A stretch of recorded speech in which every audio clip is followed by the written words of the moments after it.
Hello, everyone, and welcome back to this oral history podcast series, A Journey Through the Past, Present, and Future of Mining. I am Priscilla Nelson, and joining me is Mónica Ospina. Today's episode is packed with history and insights as we dive into the evolving concept of sustainability in the mining industry. Our guests, Glenn Sigurdson and Luke Danielson, will guide us through key milestones from the development of the first sustainability policies by mining companies like Placer Dome to the Mining Minerals and Sustainable Development, or MMSD project, and global and sectoral standards, including the Equator Principles that have emerged over the last few decades. Glenn and Luke have been at the forefront of these developments, and today's conversation touches on the intricate balance between development, environmental responsibility, and community engagement. We'll be looking at how companies have moved beyond policies to truly embed sustainability into their operations and why sustainable relationships are the foundation for sustainable outcomes. If you're interested in how the mining industry can be a force for good, this is an episode you won't want to miss. We've had a very robust conversation here. I think that's opened up a lot of threads that we can continue to explore. When we looked at the role of the Mineral Policy Research Initiative that you were part of, we looked at the whole background to the Lima Workshop that ultimately came forward. And we were also focusing on other events that happened in the 1990s, one of which was the sustainability policy developed by Placer Dome, a major mining company in Vancouver, which is the first sustainability policy of its kind developed in the industry. I want to just move off that for a minute to look at what we mean by sustainability and how Placer tackled that challenge. Sustainability is a very elusive word. It's an order of magnitude word. It's a home for a lot of ideas and conversations, and probably a good idea to have a home. It didn't start out as sustainability. It started out as sustainable development, which I think is a more incisive term. Sustainability actually developed in Vancouver as kind of a response to criticism out of the environmental movement that said that sustainable development tilted the scale in terms of economic development. And we go back to our conversation earlier that development in those days was very much about economic development and gradually would migrate into something called more human and social aspects of development. But they started to use this word sustainability. Now, in the 1990s, the Roundtable in British Columbia had been looking at the work of the other roundtables of Canada, which had been very much oriented to high-level conversations about sustainability. They'd been talking about policies, frameworks, but they hadn't drilled into the real question of what does it take to build a sustainable future? What does that look like? What are the tools that you need? What are the understandings? And as a result, they focused their roundtable, which was the last to develop, on how to do sustainability, what it takes to get the job done.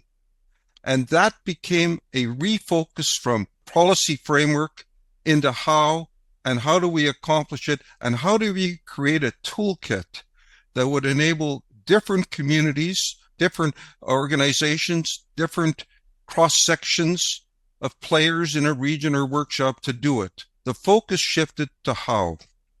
Jim Cooney was one of the key players on the BC Roundtable, and he started to understand through this process that sustainability was building sustainable relationships. At its essence, that is what you're trying to achieve, because with sustainable relationships comes sustainable outcomes. So if you can focus off the goo and onto the substance of what you're trying to accomplish. I coined the term relationships are assets. And in the course of that, we had people in role plays. we had a multiple set of players. The mine managers weren't the only players. We had major environmental groups, including from Australia. We had the Uniting Church of Australia. We had an environmental group. So we told Placer, there's no use having just your mine managers here. We have to actually bring into the conversation the World Wildlife Fund, all these different players. So there's 40 people in a room, of which 25 were probably mine managers. And as a result of that, we were able to create a simulated environment where they could actually work on a problem set that we created. And we put everybody in roles for 6 days and interspersed understanding about what it took to build trust, to build sustainable relations. What did this look like? What was the actual tools that were needed? And John Wilson himself was there for the entire time. And in the course of that, he played the mayor of a local community. So that's how deep he delved into the issue. And from there, at the conclusion of the course, we went to Misima so that he could award the top award in sustainability to the head of the mine there in Misima as being a real leader. Concurrently, we were developing and working with Cook University, and they were building a proactive program to eliminate elephantitis from the islands. So I give that background because that was all of the kind of background, Luke, that John brought into your early conversations around MMSD. And it was an intriguing reality. There was no other mine company that was thinking anywhere. So at that stage, Placer Dome had a sustainability policy. They had built this huge workshop, and they had 5 concurrent working groups working with all of these different environmental groups in North America. That still needs to be the model today if you really want to make progress. That is a model that could be examined. There really is an issue with what we're talking about when we use the word sustainability, and what does sustainability actually mean. The Brundtland Commission was really about trying to balance the needs of the world's poor for some kind of economic and social development against the carrying capacity of the earth and the environmental issues. And frankly, one of the problems we had was a lot of the environmental groups in the North. There were a lot of people there who passionately felt that we are destroying the earth. We can't have any more economic development because economic development equals injury to the planet. So don't tell me that all of these hundreds of millions of people in Africa are going to need the lifestyle of a Canadian or an American, because if they do, the world will end. They really passionately felt that no development was a viable stance.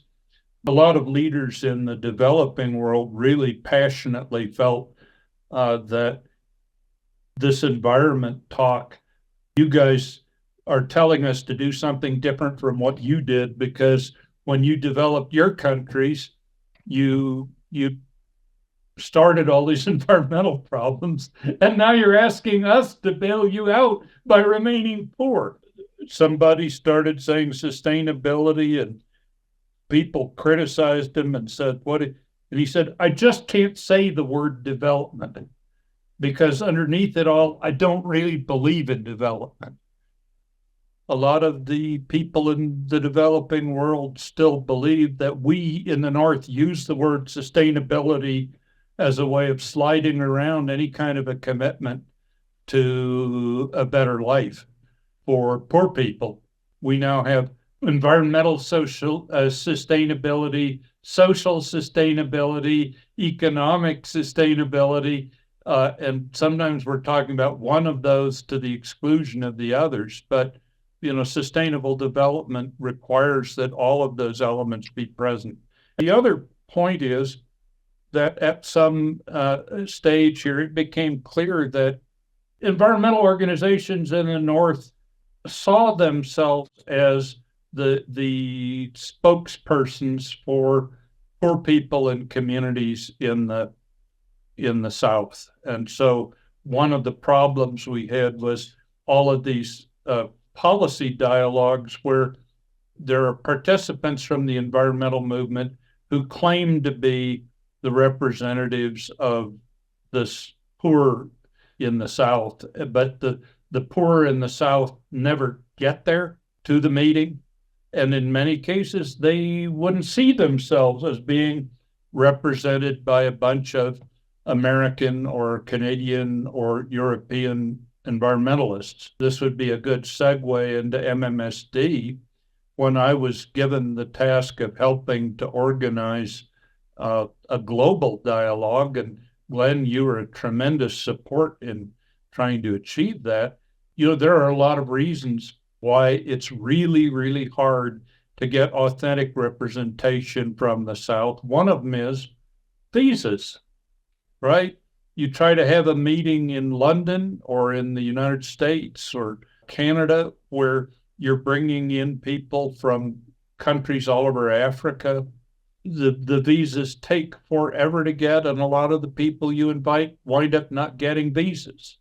The cost of bringing people from these places, when you can invite people from northern organizations, and the European environmentalists and the corporate types and the US government types can all self-fund attendance at the meeting, and somebody from the government of Mozambique has no funding at all to attend the meeting, and people from an environmental organization in Madagascar can't afford to attend. So there's this real balance of participation, and people like Glenn, who have spent their careers working in this kind of area, really are deeply aware of the problems of trying to get authentic participation from people in the developing world. And in my mind, that's wrapped up in the question of, do we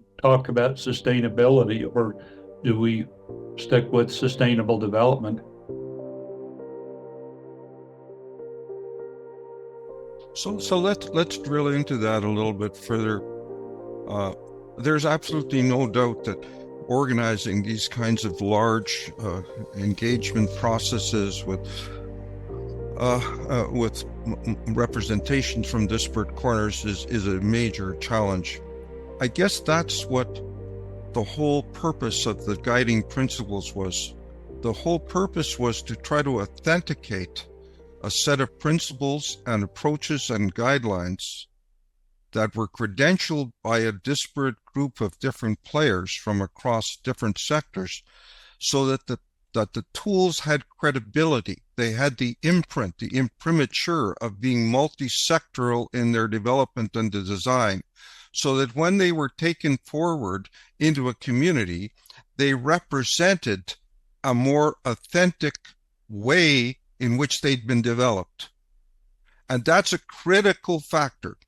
So when we were developing those, it was with a view to credentialing the integrity of the tool. And then you could take that tool and speak to it in another community, which didn't need to try to rebuild it. We were very aware of the kind of challenge that what you speak. You simply can't add the whole world. And much of what you were able to accomplish in MMSD was a lot of individual workshops that built the credibility of the report that ultimately came forward in a way that wouldn't have been if Luke Danielson had simply written it. So a set of principles that's authored by one person or one expert is a whole different reality than one that has the imprimatur of many voices and many perspectives. And so I think that's a key element that we were trying to accomplish, and it really has slipped by the sidelines. It goes back to this, oh, what a good boy am I.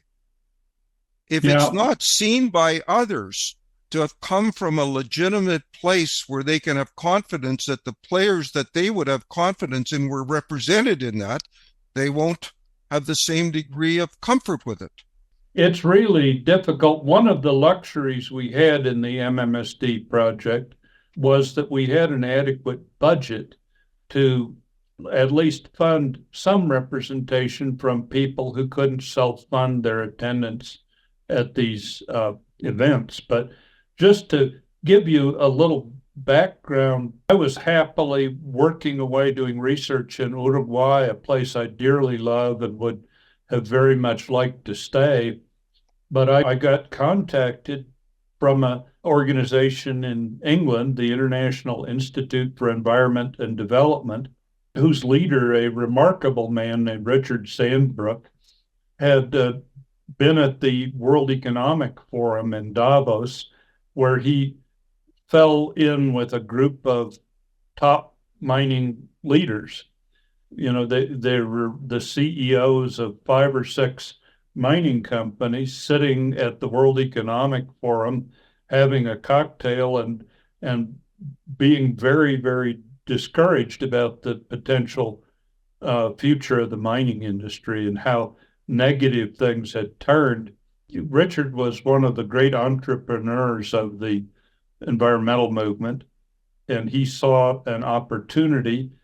IIED, his organization, had just done a big study for the world paper industry called the paper cycle, which was trying to look at all of the environmental, social, and economic impacts of paper production. Richard, like Dave Runnels in Canada, had been a staffer at the World Commission on Environment and Development.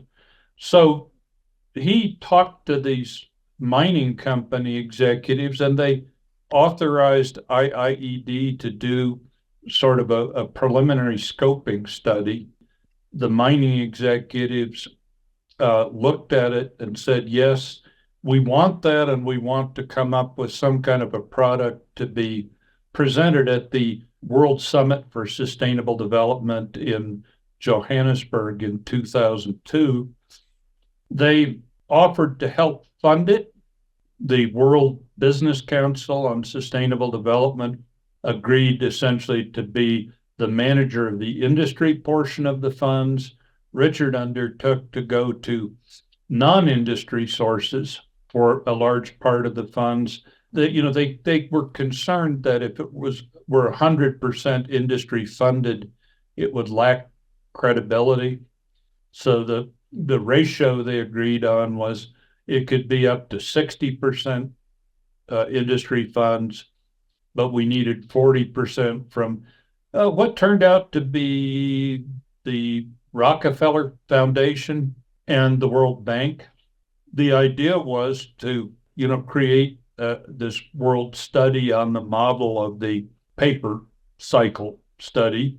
And I was asked to direct it. The first thing I did was say the kind of process concerns that Glenn has been talking about here so eloquently, they weren't really very deeply embedded in any of this. It was all about, let's have a bunch of really bright English people sit around and write a study.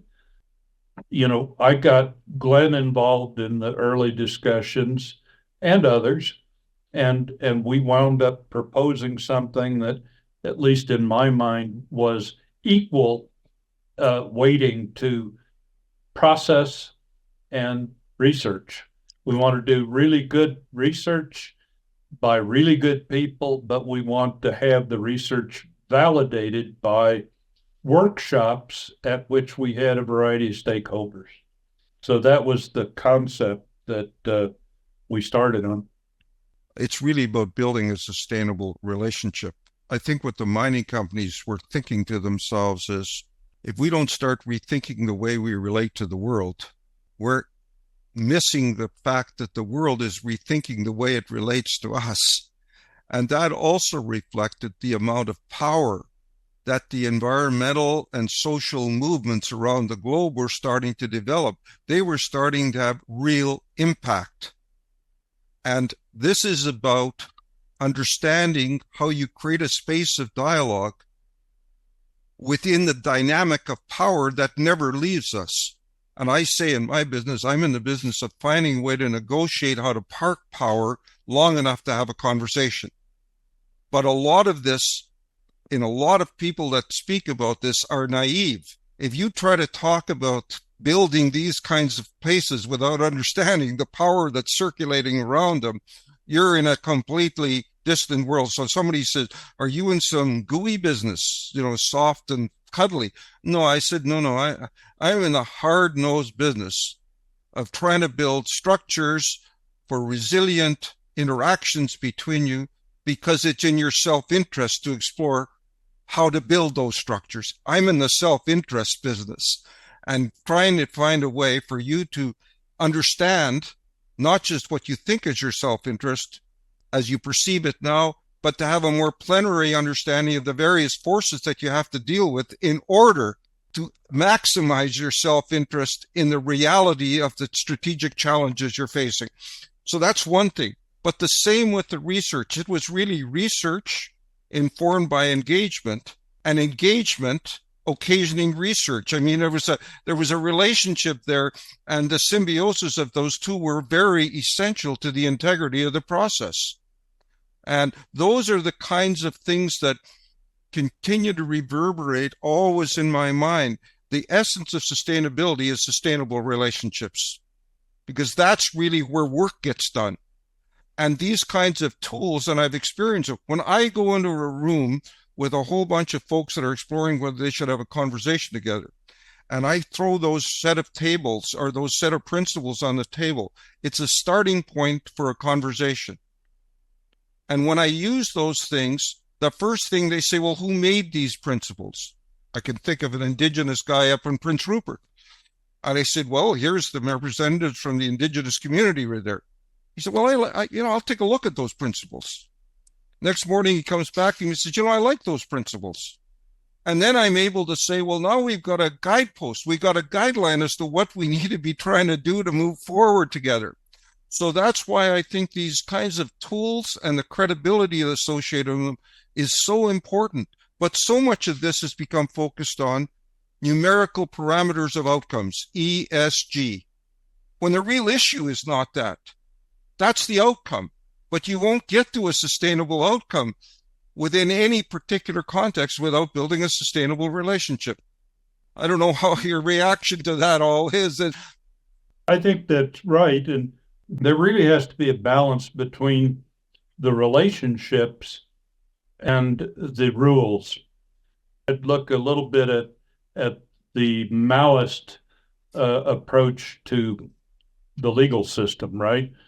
The Mao believed in the early years of Chinese communism that if you had people who had the right ideology, they were thinking correctly, you wouldn't need to have a legal system because everybody would do the right thing. And there was a lot of stuff written in China about how the legal system is simply a method used by the powerful to oppress, and that really we don't want to have lawyers, we don't want to have courts, we don't want to have laws.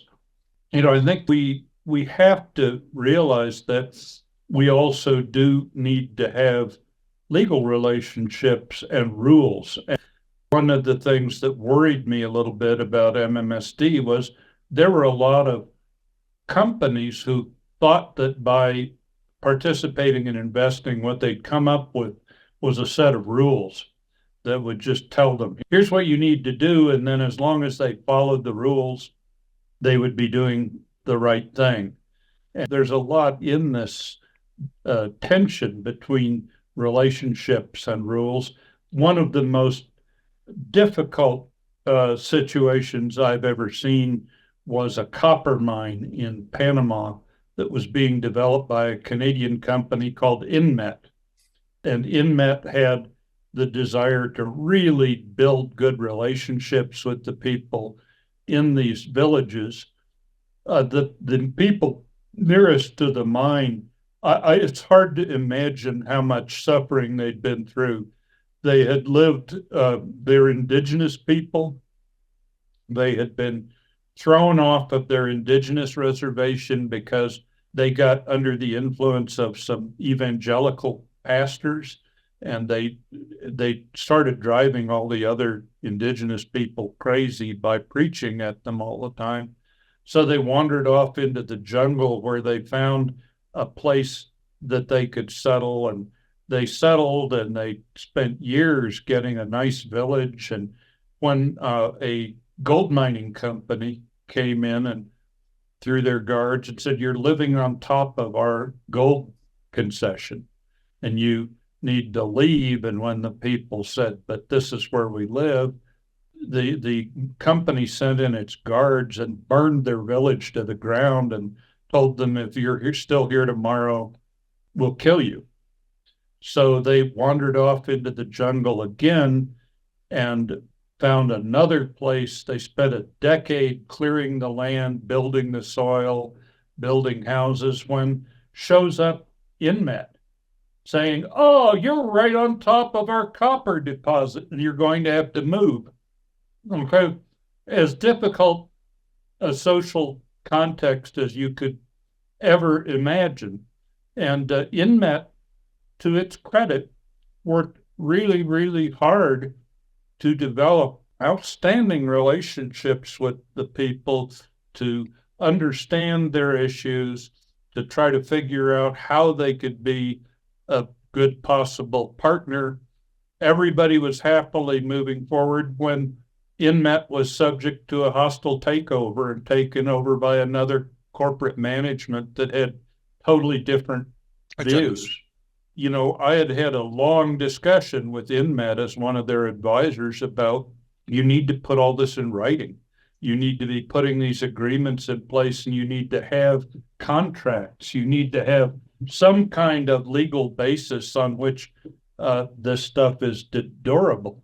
You know, and they said, "Oh, no, we'd much rather have it just be on the basis of our wonderful relationships we have with these people." Well, so far as I can tell, a large part of the good that they did and all of the expectations they generated just evaporated because they wound up being taken over by a corporation who did not prioritize the social and development factors.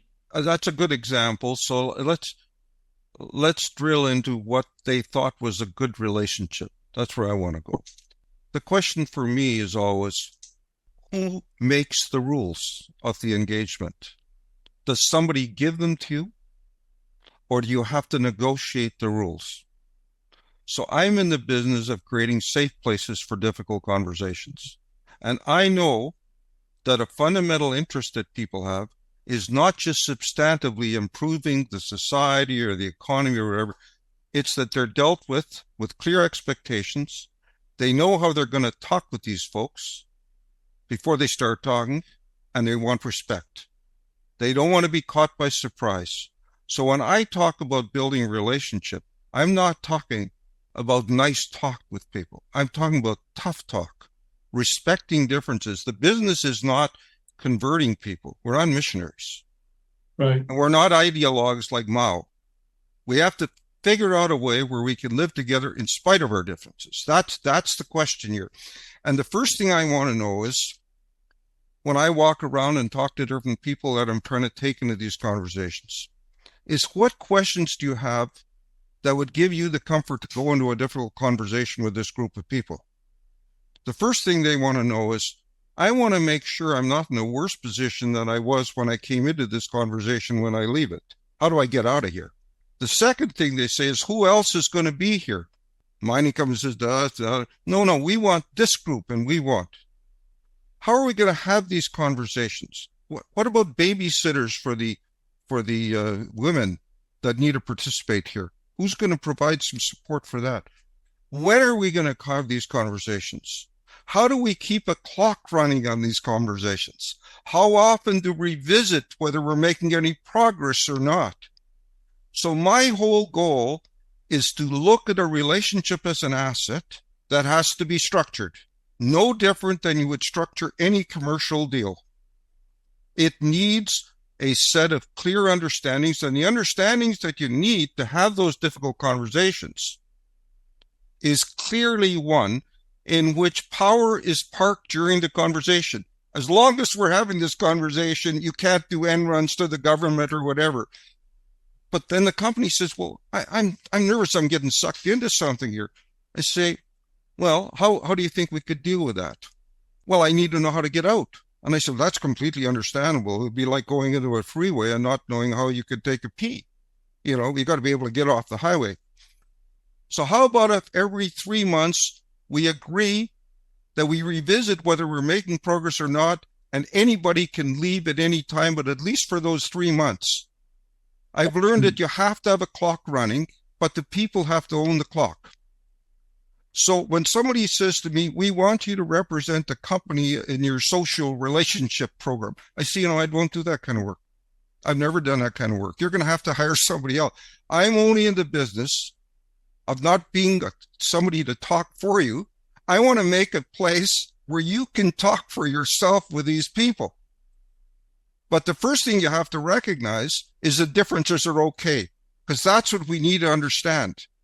So I look at this as a huge vacuum in how we actually build trust, because it ultimately is about clear expectations. And the biggest interest you've got is knowing how the other side is going to work, how they work, how they're going to make decisions. So all of that, I deal with that upfront in an explicit set of understandings that take different shapes and different forms. In other words, the relationship is based on a set of understandings, rules, if you want to call it that is coming out of different players.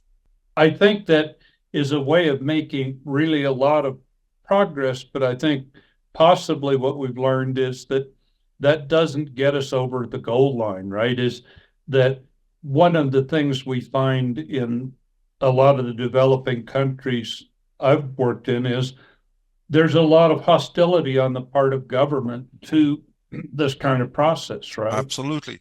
Because governments say, well, wait a minute, that's our job to make these decisions. And on one hand, I know I've seen you do it. There's opportunity to turn to government and say, why don't you participate? And they're saying, well, we're not just like the other participants, because ultimately we're the ones with the authority to make binding decisions on everybody. And we don't like the idea that a mining company and a bunch of village leaders are going to come up with some kind of a program, but we don't want to be sitting there on a basis of equality with them. There's that issue. Can you get government to participate? If you can't, what do you have if you've got some of the important players agreeing to something, but you don't have everybody? I would also just say one of the other issues I've faced repeatedly is a lot of the environmental organizations don't want government anywhere near this because they are hostile to governments of developing countries. They think they can get a great deal talking directly to the company, and they don't want government to spoil the soup. That's a fundamental challenge. But here's the question. Are you gaining control or losing control? That's what each player asks themselves.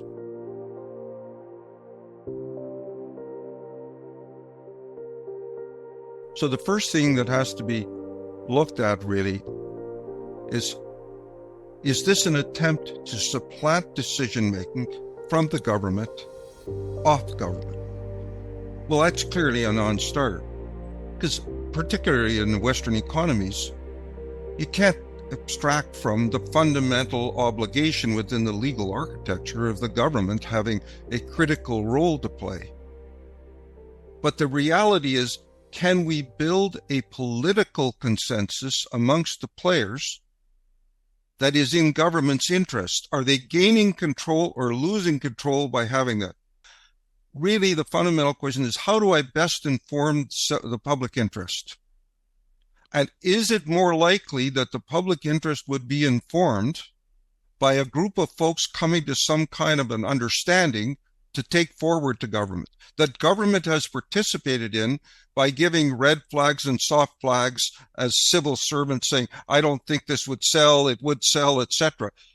In other words, each of the parties needs to be talked through in the front end of these engagements why it is in their interest and how it's in their interest, and understanding what worries them. Because if you can't solve those worries, another worry that government has is they fund it, they say, how long will this go? I say to them, it'll go as long as we're making progress and you see it's worthwhile to keep investing, because every 3 months we're going to visit each other. And if this thing is not going anywhere, anybody can pull the plug on it. So how do you solve this problem of everybody at the table is happy, but then some bunch of stock market investors take over the company? I can't solve that problem. But you can meet, the question is it in the self-interest of those folks that are coming in not to respect the structures that have been built? How is it going to work for them? Do you think this is going to work for you, buddy, if you completely dismantle this thing? But ultimately, this is built on instability. There's no doubt you're trying to find some kind of stability and structure, but there's all kinds of external things. Suppose, for example, I'm dealing with oil transit in the Georgia Strait outside of Vancouver here, and suddenly Exxon Valdez happens.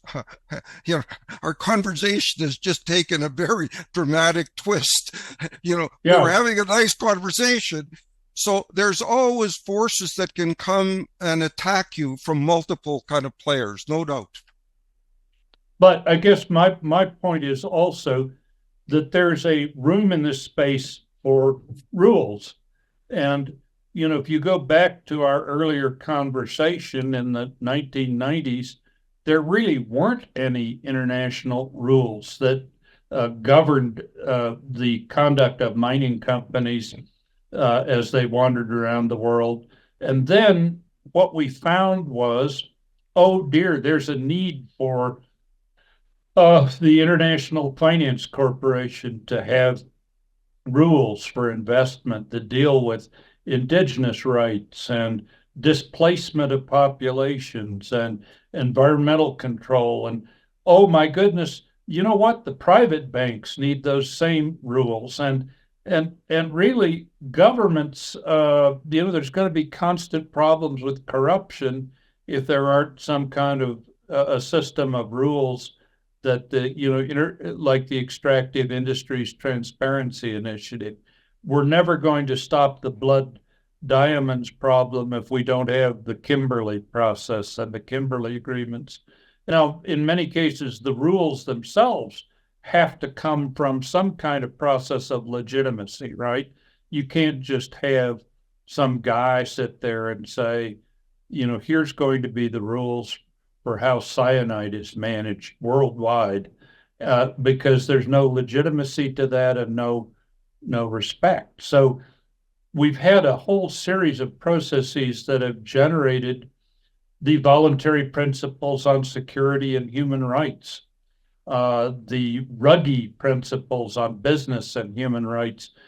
And there are really a lot of these different sets of rules. And I think what's happening now is that those rules are sort of becoming so multifarious that it's very hard for somebody at the ground level at a mine to figure out what to do with so many different sets of rules. And so what we're seeing is these groups of rules being pulled together into coherent bodies like IRMA, the Initiative for Responsible Mining Assurance, where, whatever else you could say about them, their standards basically deal with all of the issues of significance that come up in these mining relationships. And they bring them together in a coherent body. It's a big body.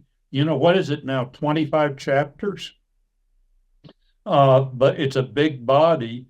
This gives some guidance to people of what they need to do to be considered responsible miners. But just reflect on the conversation that we've been having and what you've just said. You used the word rules a lot, and there's no question that rules are important. But rules is also a mischievous word. because there's rules at two levels. There's the understandings that need to be developed about how we're going to have a conversation. And then each organization has their own set of rules that are part of informing their identity. The government has a set of rules that need to be met from a regulatory standard. And they should not be agreeing to anything that's inconsistent with those rules. The company has a set of rules. They have to make money. They have timelines.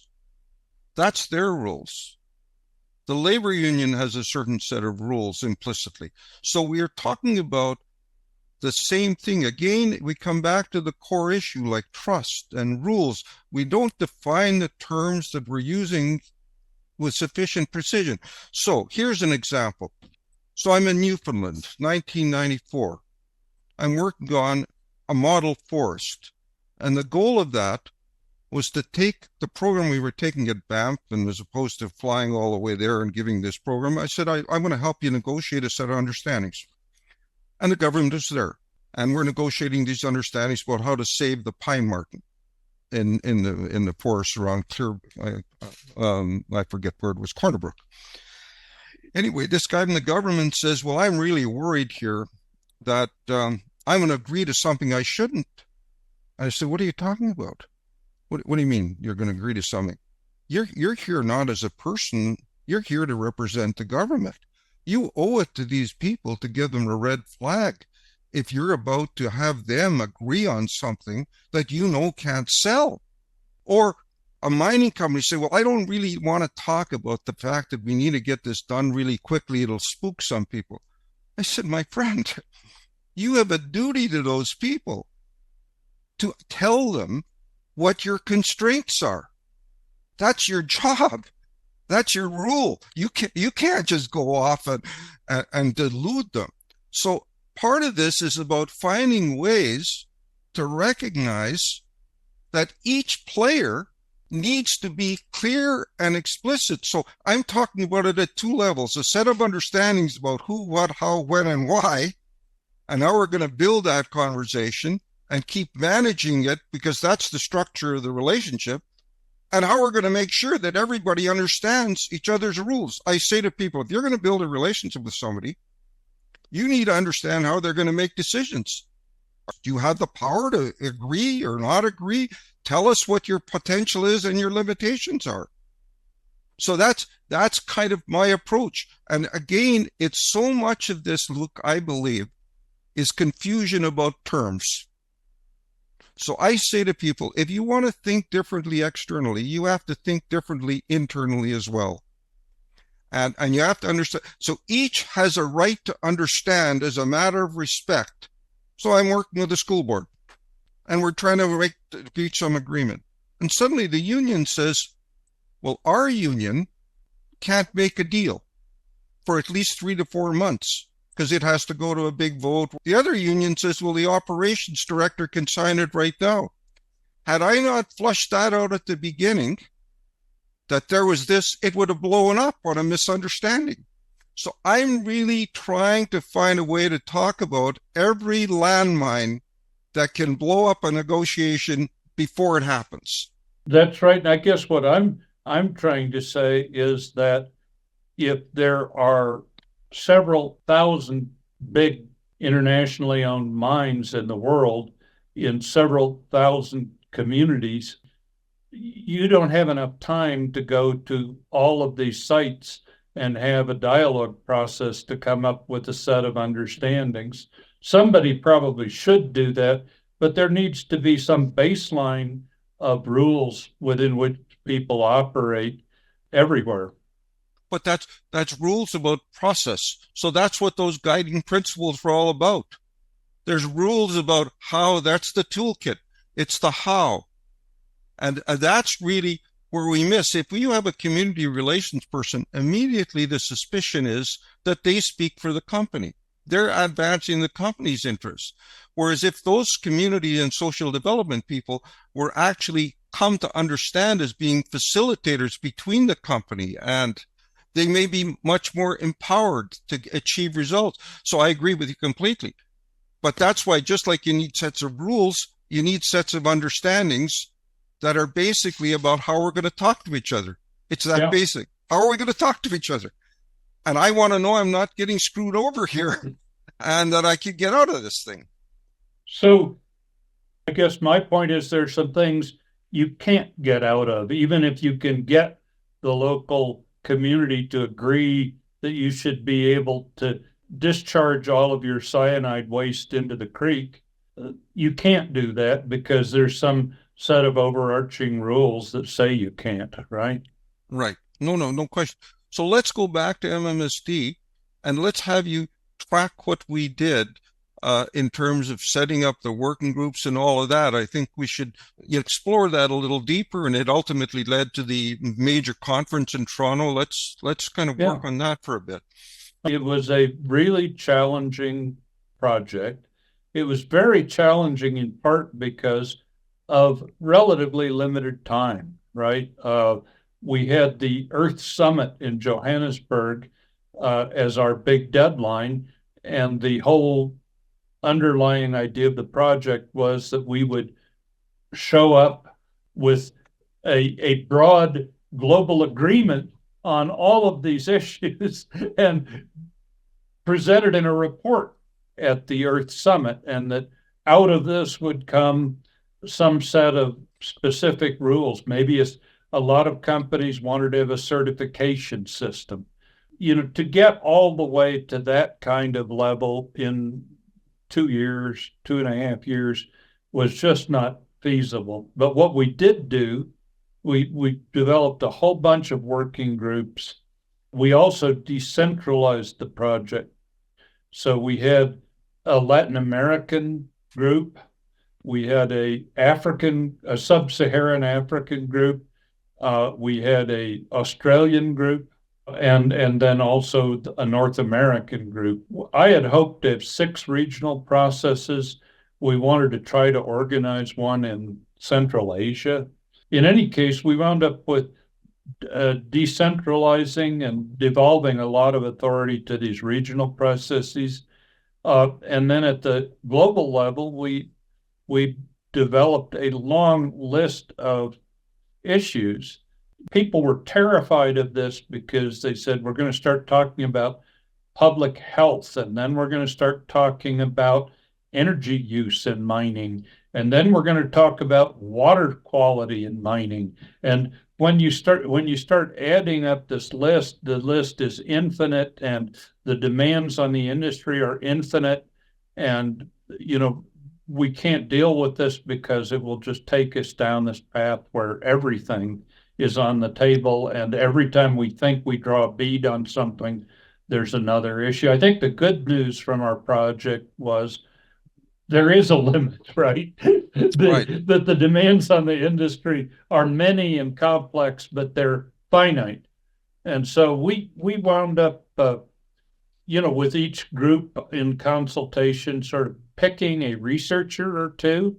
We had the great blessing of having enough funding to hire some really high quality researchers to deal with different issues. Obviously, we had to run a big contracting operation, right? To contract all the researchers, and Caroline Digby did a lot of that, bless her. But, everything from what's the role of life cycle analysis to toxicology to each of these area issues, we had a study done. And then when the study was done, we would call together a diverse workshop of people to discuss and debate the conclusions of the research, and then come up with a workshop report that tried to capture the different views that had surfaced. And then the theory was that all of those different workshop reports could feed into a bigger picture of, what are the, can we take all 30 of these problems, and I think it was roughly 30 areas that we ultimately focused on. Can you then distill those into half a dozen kind of key lessons? And we tried to do that. It was really really challenging. The idea from the outset was that when we were done, we would, among other things, propose a research agenda for the future, things we had been unable to deal with in our limited time, and that research agenda would be the work plan of the International Council on Mining and Metals, which would be formed after MMSD came to a conclusion. And there was a big conference in Toronto at which the industry people accepted our report.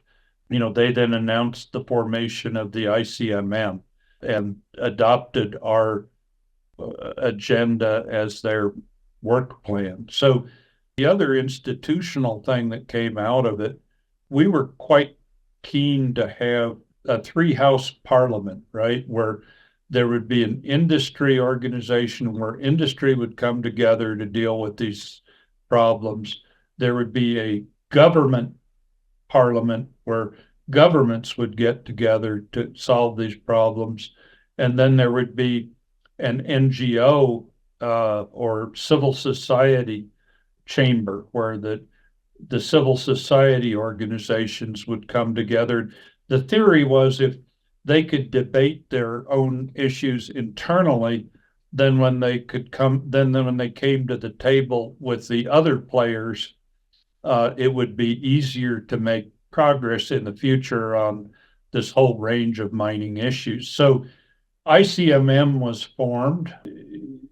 The Intergovernmental Forum on Mining was formed at the Earth Summit, in part as a result of our work.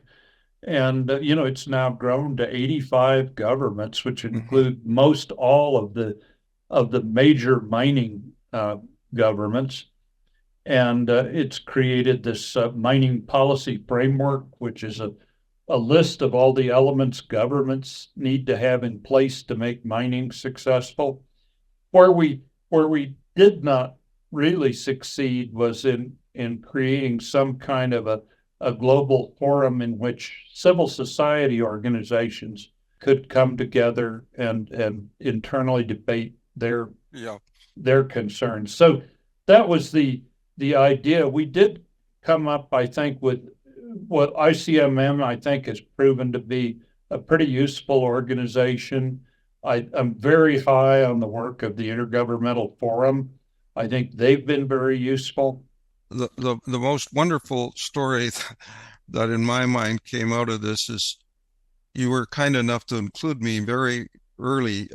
In fact, you were just in the process of taking on this enormous mission, and you had me come to IID and that old building close to the University of London, and it had 3 or 4 stories, and they'd put you up in an attic in the top story, and I'd come up there, and you just started to get yourself organized into what all this was, and then you said, well, we have to go down now, and I'm going to make a presentation to all these sweatered folks from Cambridge and Oxford that populate the IIED. I watched in absolute bewilderment at the masterful discussion of the whole industry you had, but more importantly, I watched each of their faces, because here's this guy from Denver or Colorado talking in a distinctive style, and they're looking kind of bewildered. I think they came in very skeptical, but by the time you'd finished, there was kind of a look of awe in the room. Like, I think we got a guy here that's going to be taking control of this, but in a nice way. And then Richard Sandbrook stood up in front of a map of the world. And he was getting pretty genned up over the whole thing, and he was pretty enthusiastic about how Luke had handled this. And he stands before the map and he says, well, I think we need 4 or 5 sections of the world. I think we should put China and Australia together, and we'll put South America together with South Africa.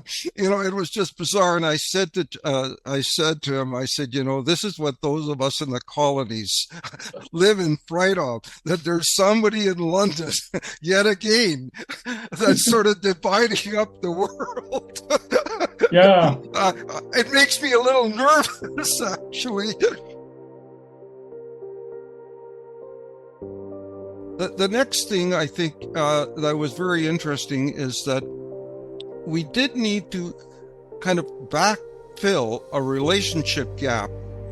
And that was that you were getting pushback. The whole notion here was to get as much authenticity and credibility into MMSD at ground zero. And the environmentalists were kicking up their heels a little bit, feeling their power, and are kind of kicking at the tires of this thing, saying, well, where were we when all this was being talked about? Well, it had been a pretty sophisticated process of putting in the hands of IAED and all kinds of things, but that wasn't quite good enough for those folks. Fair enough.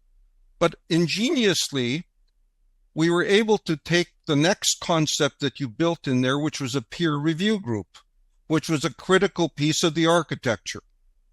And the peer review group would have the job of overseeing the output that was coming out from the enormous amount of work that you were leading and Carolyn Digby, amongst others, was doing. And in my own small way, I was contributing to it. But at that point, we were able to gently pedal with the environmental movement, the essence of what we were trying to accomplish. And many of the people that were technical advisors to the environmental movement in different locations also came onto the peer review group.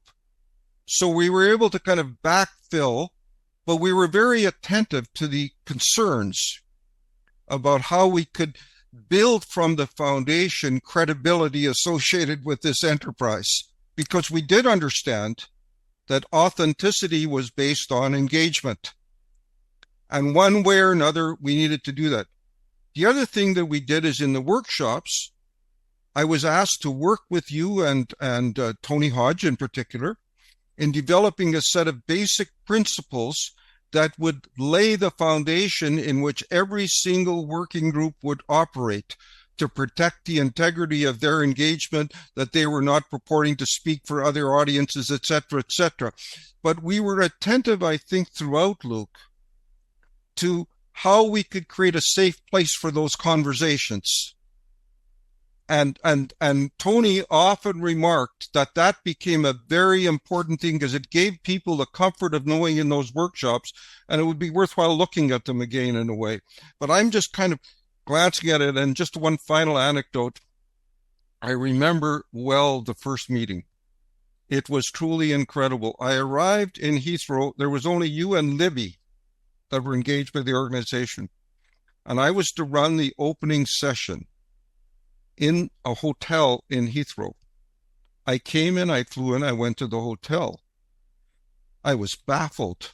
The hotel had about 50 pillars in the room. And I said, well, we can't work in this room.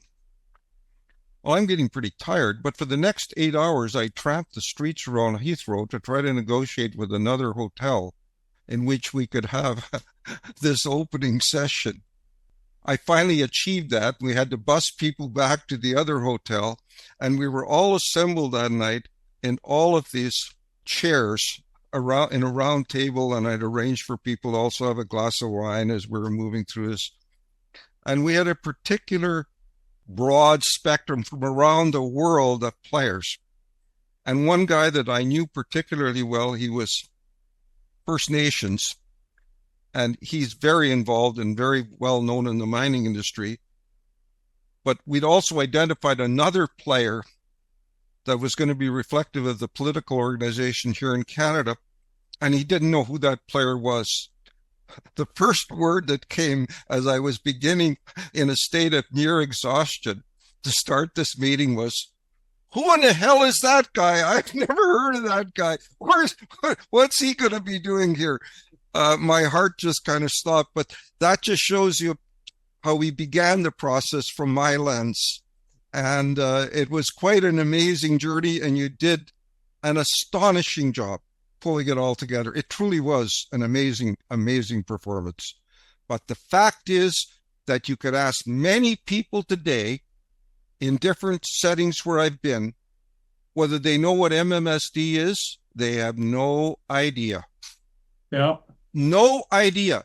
And to think that this body of knowledge is all on websites, this massive amount of work, as relevant today as it was then, is not known, is unbelievable. Yeah.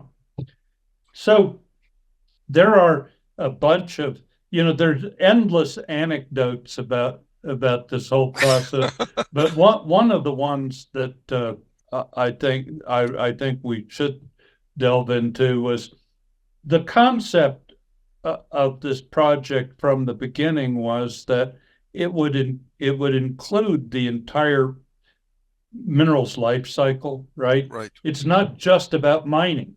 Right. It's about how ore is processed and where it goes and who is making products out of it and what products do they make and why is it benefiting humanity to have it. And the mining executives who had agreed to this project all wanted to have it be that kind of a project.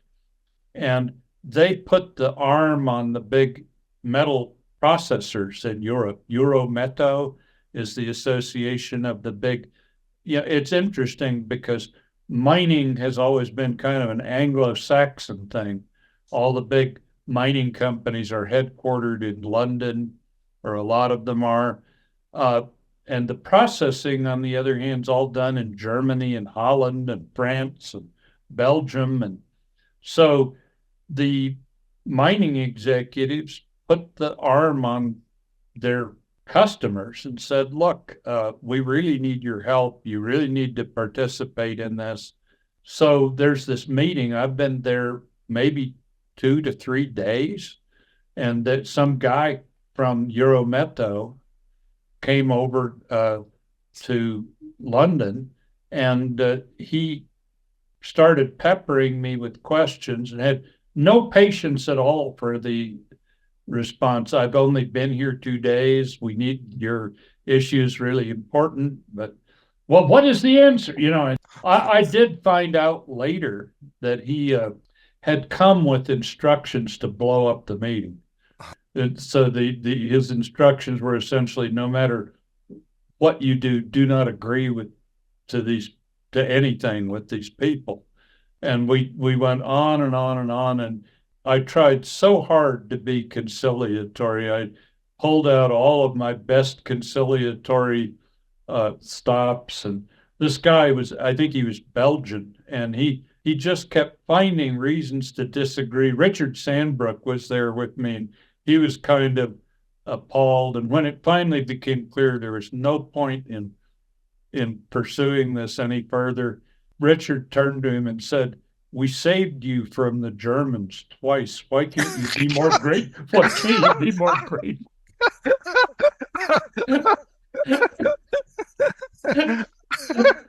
One of the weaknesses of the project in retrospect, and some of the needs the world has today, is we still need to have this kind of life cycle discussion about mining and metals, and not just how is it pulled out of the ground, but what's the life cycle of all these materials. And I did talk also to another Eurometaux executive at some point, and he said, you must understand, we spent almost $100 million trying to make sure that none of the customers who buys our product ever thinks of mining when they buy the product. Our goal is to make sure that none of our customers ever thinks about mining. He said mining is dirty.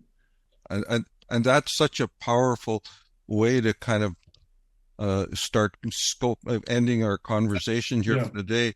I guess one of the things that I just want to leave with, to have a powerful conversation, you need to understand how each of us is using words and what the implications of words are And words are symbols in addition to many other things. But just think if the words that we've said are ambivalent or unsettled or uncertain, even though some people think they're not. Trust. We talked about that. Rules. Overarching sustainability.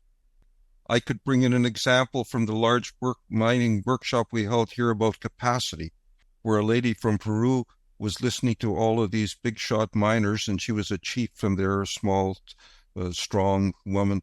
She stood up and said, I'm really tired of hearing this word capacity. I'm going to tell you right now that we have more capacity to understand you than you have to understand us. There's just so many words that we need to flush out of the conversation, because oftentimes we're talking past each other. And I found that so often, without clarity about what we're talking about, using words and taking it for granted is often the first step in having a dispute.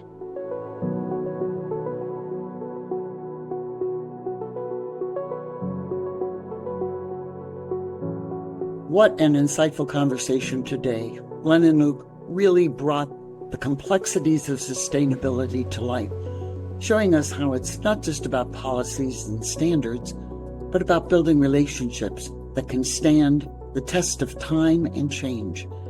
From the early sustainability efforts of companies like Placer Dome to the global frameworks that shape today's mining practices, it's clear that sustainability is an ongoing journey, one that requires continuous dialogue and collaboration. One of the key takeaways for me is how essential it is to create a space for tough conversation, especially when so many different players, companies, governments, and communities are involved. As Glenn mentioned, it's about building structures where trust and clear expectations can drive. Today's episode has shown us that sustainable outcomes are only possible when we invest in sustainable relationships, emphasizing the balance between fostering relationships and establishing effective regulatory frameworks for sustainable mining. So, thank you once again to Glenn and Luke for sharing their experiences and insights, and a big thank you to our listeners for tuning in. We hope this episode has given you a deeper understanding of what true sustainability looks like in the mining industry. Next, we will dive into the complex world of global standards and international frameworks that govern the mining industry. From the Rio Earth Summit and the MMSD project to the development of the Equator Principles, how have these standards changed the way mining companies operate? And what challenges remain in enforcing these frameworks, especially in developing countries? Be sure to tune in as we explore the global dimension of mining regulation.